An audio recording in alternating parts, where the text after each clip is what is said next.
గిరిజన రైతులు సంక్షేమం ధ్యేయంగా పనిచేస్తామని గిరిజన సహకార సంస్థ జీసీసీ చైర్మన్ కిడారి శ్రావణ్ కుమార్ చెప్పారు.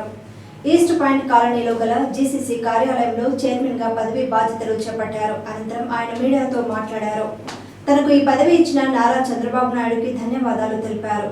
గిరిజనులకు దక్కిన గౌరవమని అన్నారు. విశాఖ మన్యం అభివృద్ధికి జీసీసీ తోడ్పాటును అందిస్తుందన్నారు. నిజాయితీ నిబద్ధతతో కట్టుబడి ఉన్నామని, సీఎం విజన్ అరకు కాఫీ ప్రపంచ దేశాలకు విస్తరణ, గిరిజన రైతులకు దళారులు లేకుండా వారి సంక్షేమం కోసం కృషి చేస్తామన్నారు.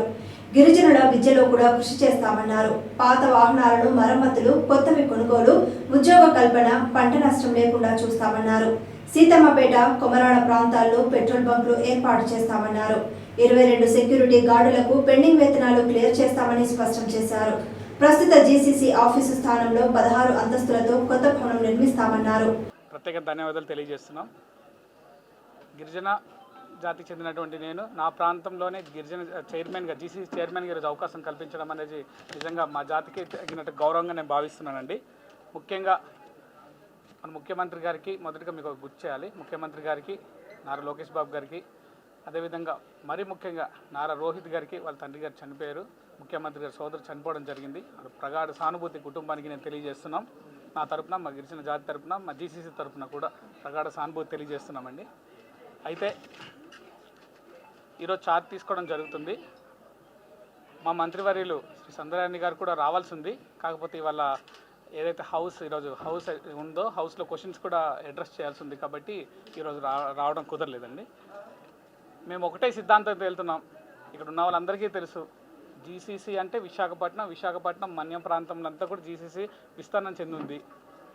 అక్కడ ఉండేటువంటి గిరిజన నిరుపేద రైతులకి ఏ విధంగా మనం 3 పూటలు అన్నం పెట్టగలం అనే ఒక ఉద్దేశంతో జీసీసీ మొదలు పెట్టడం జరిగింది. ఈరోజు దానికి ఒక నిజాయితీ నిబద్ధతతో మేము కానీ, మా మంత్రి గారు కానీ, మా ఎండీ గారు కానీ మేమందరం కూడా దానికి కట్టుబడి ఉన్నామని కూడా మీకు తెలియజేస్తున్నాం. మా ముఖ్యమంత్రి గారి యొక్క ఆదేశాల మేరకు ఆయన విజన్ ఏదైతే ఉందో, ఆయన విజన్ అంటే అల్లటప్ప విజన్ కాదండి, ఆసమాస విజన్ కాదు. ఎక్కడో అరకు వ్యాలీ అడవుల్లో పుట్టినటువంటి కాఫీని ప్యారిస్ దాకా తీసుకెళ్ళినటువంటి విజన్, అది ముఖ్యమంత్రి గారి విజన్. ప్రపంచవ్యాప్తంగా కూడా నలుమూలల దీన్ని విస్తరించాలనే ఒక విజన్తో మేము ముందుకెళ్తున్నాం.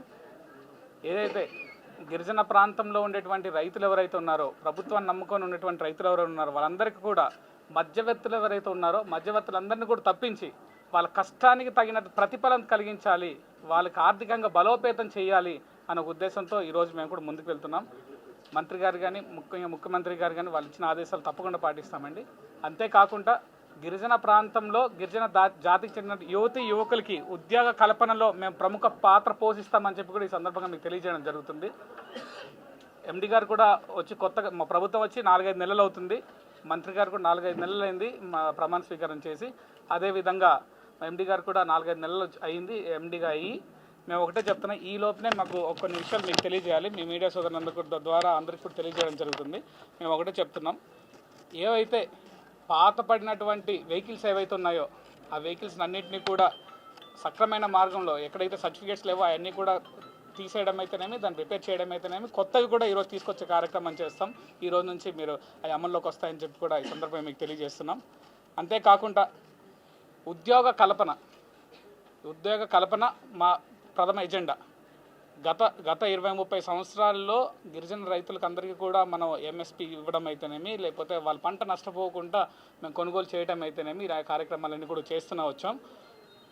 దాని తర్వాత ఉద్యోగ కల్పన కార్యక్రమంలో జీసీసీ బంకులు కూడా పెట్టి వాళ్ళందరూ కూడా నిరుపేద యువకులకు కూడా ఉద్యోగాలు కల్పించేటువంటి కార్యక్రమం చేస్తూ వచ్చాం. ఇప్పుడు సీతంపేట, అదేవిధంగా కొమరాడ, పార్వతీపురం నియోజకవర్గంలో కొమరాడ దగ్గర కూడా కొత్త బంకులు ఏర్పాటు చేస్తామని చెప్పి కూడా ఈ సందర్భంగా మీకు తెలియజేస్తున్నామండి. ఇవన్నీ కూడా చేయడం జరుగుతుంది. అంతేకాకుండా నిన్న ఎండీ గారితో కూడా మాట్లాడడం జరిగింది. ఈరోజు మనం కొత్త ప్రభుత్వం వచ్చింది, మనందరికీ తెలిసి ఇది మంచి ప్రభుత్వం. ముఖ్యమంత్రి గారి దగ్గర నుంచి చివరి దాకా వార్డు మెంబర్ దాకా కూడా మంచి ప్రభుత్వంగానే మంచిగానే పనిచేసేటువంటి కార్యక్రమం జరుగుతుంది. మేము వచ్చిన వెంటనే ఒక 22 మంది సెక్యూరిటీ పర్సనల్స్కి 2 నెలలుగా జీతం ఇవ్వలేని పరిస్థితిలో వాళ్ళ ఏజెన్సీస్ ఉన్నాయి. అవన్నీ కూడా ఈరోజు నుంచి క్లియర్ చేస్తామని చెప్పి కూడా ఈ సందర్భంగా మీకు తెలియజేయడం జరుగుతుంది. అంతేకాకుండా మనకి ఏవైతే సో అది టెండర్స్ అన్ని ఫ్లోట్ అయిన తర్వాత మాక్సిమం 1 monthలో అందరూ ఇంట్రెస్ట్ చూపిస్తారు. Then maximum within next 3-4 months we will start the work also. ఇంకా మళ్ళీ మీతో మీటింగ్ పెడతాం. బట్ ఇప్పటి వరకు మేము ఏమేమి ప్రాజెక్ట్లో పని చేస్తున్నామో ఆల్రెడీ మీకు సార్ కొన్ని చెప్పారు. సో ఫస్ట్ థింగ్ ఈ బిల్డింగ్ గురించి మాట్లాడడం జరిగింది. ఈ ప్లేస్లోనే ఒక కొత్త బిల్డింగ్ పెట్టుకొని దాన్ని ఇంకా మంచిగా చేస్తాం. సో అది ఒకటి ఉంది. దాంతోపాటు ఫ్రాంచైజీ గురించి చెప్పారు. ఈ ఫ్రాంచైజీ ఓన్లీ కాఫీ మాత్రమే కాదు, కాఫీ, లిక్విడ్ కాఫీ దానిలో ఉంటుంది. దాంతోపాటు మన అన్ని జీసీసీ ప్రొడక్ట్స్ దాంట్లో ఉన్నాయి. తర్వాత అదర్ దెన్ దాట్ మన ఆర్గనైజేషన్కి ఇంటర్నల్గా ఇంకా బాగా చేయాలంటే దానికి మేము ఒక ERP సిస్టమ్ పెడుతున్నాము. దానికి కూడా 2 daysలో RFP ఫ్లోట్ అవుతుంది. సో మీ అందరికీ చెప్పడానికి ఇప్పుడు 2 days బ్యాక్ మేము RFP ఫ్లోట్ చేసాము. న్యూస్ పేపర్లో కూడా యాడ్ పెట్టడం జరిగింది. సో మీ ద్వారా కూడా ఇంకా చాలా మందికి ఈ మాట తెలుస్తుంది. సో దాంట్లో ఒక ఫ్రాంచైజీ పెట్టాం. ఫ్రాంచైజీకి RFP, దాంతోపాటు టర్మరిక్ గురించి కర్క్యూమిన్ ఎక్స్ట్రాక్షన్కి, దాంతోపాటు ఇంకా మన కాఫీ ప్రాసెసింగ్ యూనిట్కి కాఫీ ఇంకా బెటర్ ఎలా పెంచాలి, తర్వాత ఒక ప్రాసెసింగ్ యూనిట్ పెట్టాలి. ఇలాంటి 3-4 విషయం మీద మేము ఆల్రెడీ ఒక RFP ఫ్లోట్ చేసాము. తర్వాత ఇంకా దీంతోపాటు ఇంటర్నల్గా ఇన్కమ్ ట్యాక్స్ సంబంధించి ఆల్రెడీ మన ఒక స్పెషల్ టీమ్ పెట్టుకొని ఇన్కమ్ ట్యాక్స్ అన్ని ఫైల్ చేయడం జరుగుతుంది. దాంతోపాటు ERP సిస్టమ్ అంటే ప్రతి సిస్టమ్ ఆన్లైన్ చేయడానికి కూడా ఆల్రెడీ ఒక ఇనీషియల్ వర్క్ స్టార్ట్ అయింది. సో ఇలాంటివి. తర్వాత కొన్ని డిసిప్లినరీ కేసెస్ గురించి మీరు మాట్లాడతారు. ఇప్పటివరకు కొన్ని కేసెస్ అంటే ఒక లిస్ట్ తయారు చేసుకొని ఇయర్ వైజ్ ఏ ఇయర్ నుంచి కేసెస్ పెండింగ్ ఉన్నాయో ఆ ఇయర్ వైజ్ ప్రయారిటీగా తీసుకొని అన్ని కేసెస్ మేము సాల్వ్ చేస్తున్నాము. కొంతమంది ఎంప్లాయీస్కి రిటైర్మెంట్ బెనిఫిట్స్ కూడా పెండింగ్ ఉంటుంది. అది కూడా మేము స్టార్ట్ చేసాము. చాలామందికి ఇవ్వడం జరిగింది కూడా. ఇప్పుడు సార్ రావడంతో ఇంకా మన వర్క్ ఇంకా స్పీడ్గా వెళ్తుంది.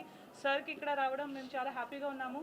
ఎందుకంటే సార్ ట్రైబల్ ఏరియా నుంచి ఉన్నారు, అన్ని ఐడియా ఉంది. తర్వాత మినిస్టర్గా కూడా పని చేసేటప్పుడు సార్కి మంచి ఐడియా, అంటే ఎక్కడైనా నేను కొంత ల్యాకింగ్గా ఉన్నాను ఆ పార్ట్ని సార్ టోటల్గా కవర్ చేస్తారు.